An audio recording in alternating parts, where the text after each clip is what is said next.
The sun had barely risen over the meticulously manicured lawns of Rosewood Haven, a quaint suburban neighborhood that felt like a model home from a glossy magazine. I, Ryan, a structural engineer by trade and lover of simplicity, had spent nearly a decade establishing a peaceful life here in this haven of tranquility. Yet little did I know that the world I had grown accustomed to was about to spiral into chaos over the most trivial of matters. It all began on an unsuspecting Tuesday morning. I recall standing on my porch, coffee in hand, when a knock on my door interrupted my serenity. There stood a peculiar lad, a local teen with an anxious demeanor and an envelope clutched in his clammy hands. This is for you," he stammered, quickly retreating as if I were a dangerous creature. My mind raced, half expecting it to be some sort of prank. After all, my brother had been known to orchestrate wild mischief. But as I tore the envelope open, my heart sank like a stone. There it lay, a notice emblazoned with the Rosewood Haven Homeowners Association logo, charging me an astonishing $50,000 for violations, including overgrown weeds, inappropriate mailbox color, and a statue that wouldn't pass a strict aesthetic review. Staring at the laminated document sealed with an eagle emblem as if it were a badge of authority, I blinked in disbelief. I read the charges again and again, each more absurd than the last. A war, it seemed, was looming on the horizon, and I had not anticipated being thrust into the role of its unwitting hero. Little did I know, this was merely the first act in a confrontation that would challenge my patience and ingenuity. Rewind 3 weeks to a blissful evening, when my only concern was maintaining the charming character of my yard. The streets of Rosewood Haven, lined with blooming tulips and classic white lamps, formed a picture of idyllic life. Every neighbor seemed overly settled in their ways, animated only during weekend barbecues or friendly brunch get-togethers. We often joked of our personalities fitting into distinct archetypes: caring grandmothers, tidy professionals, and a handful of eccentric singles. Yet, hidden among these personalities was the looming figure of Maureen Caldwell, the HOA president, whose iron grip and relentless control had turned her into a witch, conjuring up chaos from seemingly harmless bylaws. Maureen, with her overbearing sunglasses and taste for aesthetics, made a hobby of inspecting gardens for flaws. She had turned an organization meant to nurture community spirit into a tribunal for her authoritarian rule. When I purchased my house from a retired architect at an unbelievable price, I had caught wind of just how oppressive the HOA could be. Little did I realize that across my fence lay power that could be wielded against me. The former owner had failed to inform me of a peculiar legal decree stating that I owned the only access road into the neighborhood, a tidbit that would soon become my sword in this war.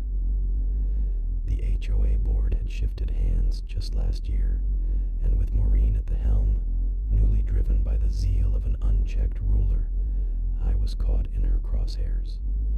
The first attack was her audacious notice, all for the sad existence of an uncoordinated garden gnome, lovingly dubbed Tiny Tim, who was apparently far too whimsical for her stern tastes.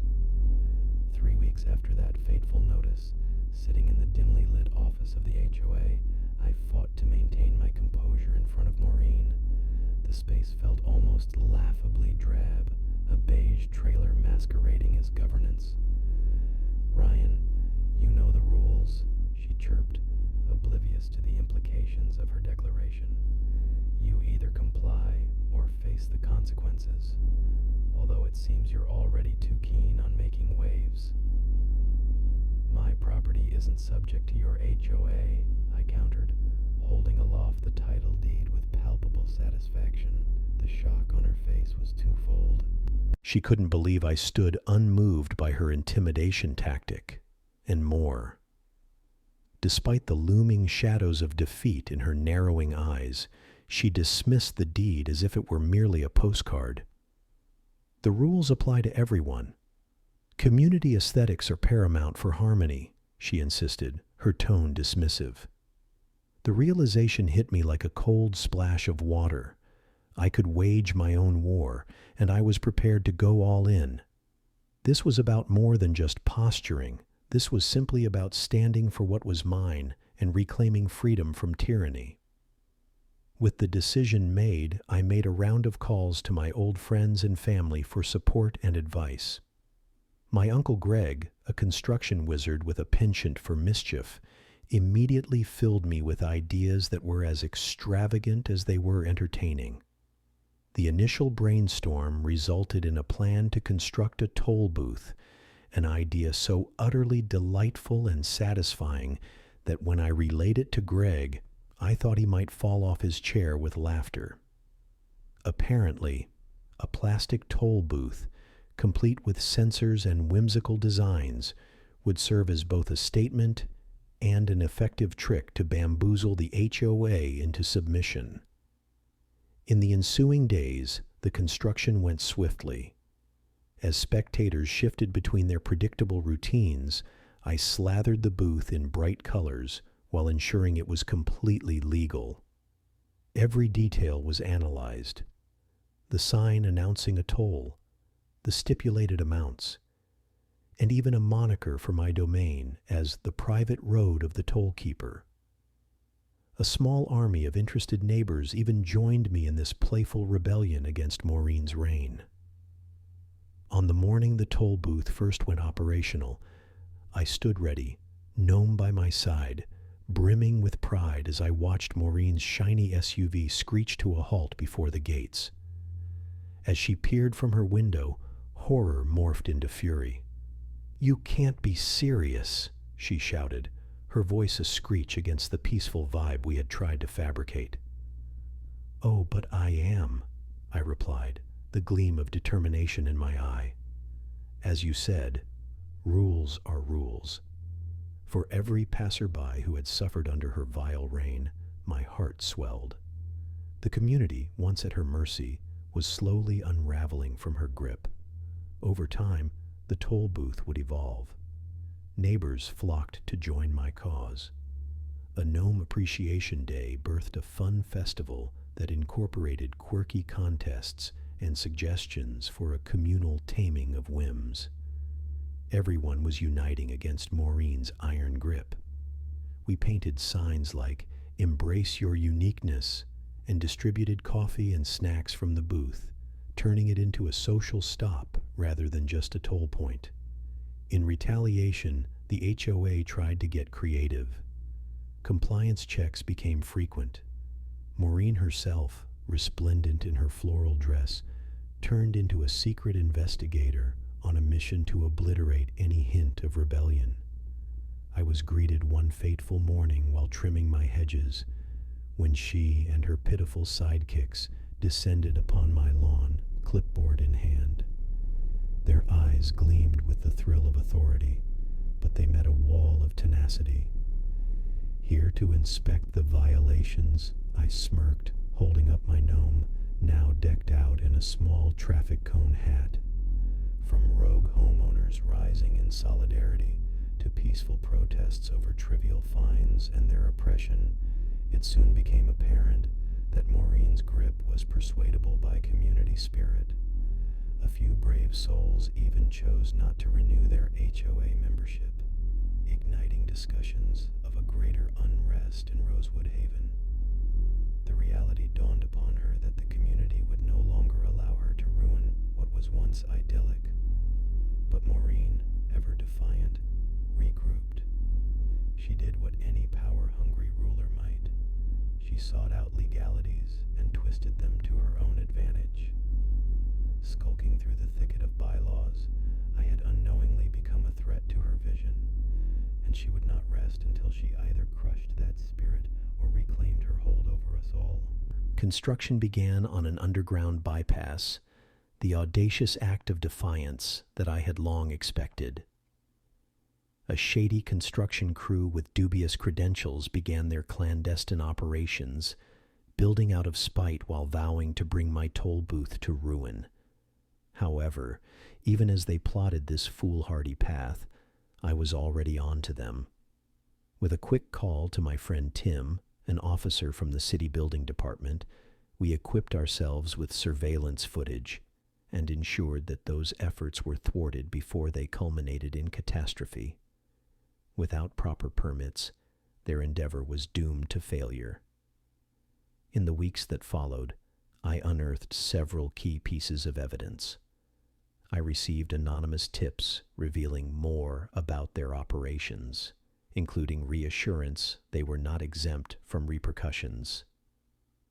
My friends and family who turned up to assist, armed with clipboards and camera phones, became an unlikely brigade that would ultimately unravel Maureen's conspiracy.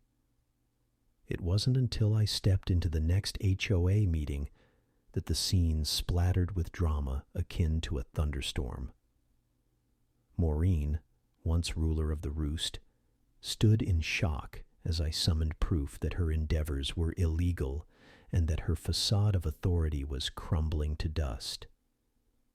The depth of community engagement had been piquing curiosity and ill will. Neighbors shared their grievances while my supporters rallied behind me, and the onlookers whose lives had been clouded by her operations now took center stage. Enough is enough, I finally declared. The real battle we're facing isn't simply over my toll booth or gnome. It's about our freedom to live without suffocation under misguided rules. For the first time, the air felt electric, and I reveled in the power of community. Maureen's fall was not one for the ages, but rather a testament to our resilience against authority gone wild.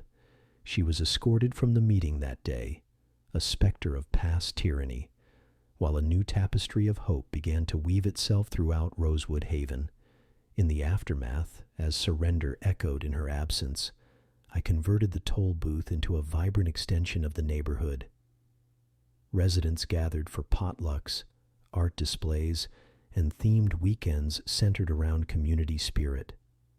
Artisans brought their crafts, kids painted brightly colored signs, and slowly, Maureen's misery transformed into joy.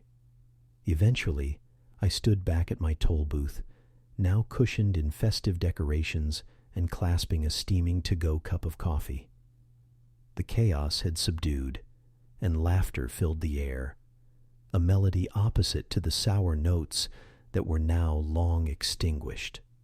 From that day on, I watched as the spirit of the neighborhood flourished beyond all expectation, with no fear of a gnome named Tiny Tim or intrusive fines lurking around every corner. As community members embraced their quirks rather than overtly suppress them, I found a renewed love for my home, one that celebrated freedom, creativity, and the bonds formed through a whimsical little rebel stand.